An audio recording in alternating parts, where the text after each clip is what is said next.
लोकसभा चुनाव की सरगर्मियां बढ़ चुकी हैं। प्रधानमंत्री नरेंद्र मोदी अलग अलग राज्यों में जाकर लोगों के बीच पार्टी के कार्यों से लेकर विपक्ष की खामियों तक को गिना रहे हैं। प्रधानमंत्री नरेंद्र मोदी आज राजस्थान के टोंक पहुंचे, जहां उन्होंने विपक्ष पर जमकर हमला बोला। प्रधानमंत्री ने खुले मंच से अपने संबोधन में राजस्थान के लोगों से कहा कि सच्चाई ये है कि कांग्रेस जब सत्ता में आई थी तो ये लोग दलितों, पिछड़ों के आरक्षण में सेंधमारी करके अपने खास वोट बैंक को अलग से आरक्षण देना चाहते थे, जबकि संविधान इसके बिल्कुल खिलाफ है।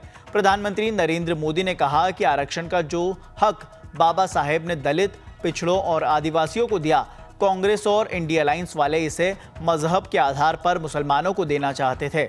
उन्होंने कहा कि कांग्रेस इन साजिशों के बीच मोदी आज आपको एक गारंटी दे रहा है, दलितों, पिछड़ों, आदिवासियों का आरक्षण नहीं खत्म होगा और न ही उसे धर्म के आधार पर बंटने दिया जाएगा। ये मोदी की गारंटी है। तान में से एक भी पंजा बचना नहीं चाहिए भाइयों। अब देखिए,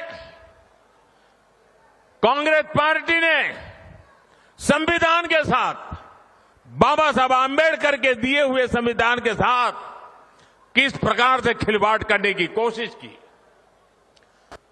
इस देश की में जब संविधान बना तब धर्म के आधार पर आरक्षण का घोर विरोध हुआ था, ताकि हमारे एससी, एसटी, ओबीसी समुदाय को सुरक्षा मिलती रहे। लेकिन उन्होंने, मनमोहन सिंह जी ने भाषण किया था और उस सभा में मैं मौजूद था मुख्यमंत्री के नाते, मुस्लिमों का देश के संसाधनों पर पहला हक है, ये मनमोहन जी का बयान है। और ये संयोग नहीं था और ये अकेला बयान नहीं था। कांग्रेस पार्टी की सोच हमेशा से तुष्टीकरण की रही है, वोट बैंक की राजनीति की रही है। 2004 में जैसे ही कांग्रेस की केंद्र में सरकार बनी, उसके सबसे पहले किए गए कामों में था, सबसे पहला काम था चुनाव जीतने के बाद आंध्र प्रदेश में एससी, एसटी के रिजर्वेशन में से कमी करके मुसलमानों को रिजर्वेशन देने का प्रयास। ये एक पायलट प्रोजेक्ट था जिसे कांग्रेस पूरे देश में आजमाना चाहती थी।